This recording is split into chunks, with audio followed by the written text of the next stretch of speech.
a mysterious old man touched a fat man's face, and from that moment on, the man started losing 3 pounds every day. To prevent himself from wasting away, the man was constantly eating. This man, Jack, was a 260-pound lawyer, and despite his size, he had a slim wife. In an effort to control his weight, his wife would prepare diet meals for him every day. One day, Jack received a case to defend a local mob boss. Using his exceptional legal skills, Jack easily cleared the mob boss of any charges. Later that evening, after a dinner with colleagues, Jack and his wife were driving home when they accidentally hit and killed a gypsy woman. The woman, it turned out, was the daughter of a chief. But in court, Jack had friends in high places. Both the judge and the police were on his side, so Jack was able to shift the blame and avoid any responsibility. Jack walked out of court in a great mood, but just then, an old man stopped him.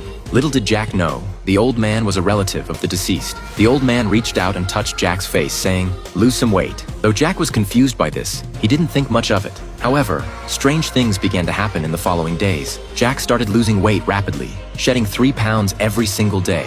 His wife was thrilled, thinking that her diet plan was finally working. But soon, they realized something was wrong. One day, Jack and the judge went golfing. While in the shower afterward, the judge mentioned that he had recently met the gypsy chief. The old man had touched his chest, and the very next day, his chest started to rot. The judge was worried that he might have caught some kind of infectious disease. Jack, now worried, cautiously touched his own face. Could it be that he had been infected too? But contrary to his fears, his face didn't rot. Instead, his weight continued to drop, and even faster than before. His wife was concerned, but figured the diet was still doing its job. To be safe, she insisted he stop eating the diet meals. But Jack wasn't worried. In fact, he was quite pleased with the results, bragging that he hadn't eaten diet meals for a while. Even though he was indulging in all kinds of delicious food, his weight kept falling. His wife grew increasingly anxious and pushed him to go to the doctor. Reluctantly, Jack agreed and went for a checkup. But the results came back normal, and there was nothing wrong with his health, so he didn't think too much about it. One day, Jack was dining at a restaurant when he bumped into the judge's wife. He suddenly realized he hadn't seen the judge in a while and decided to pay him a visit that evening.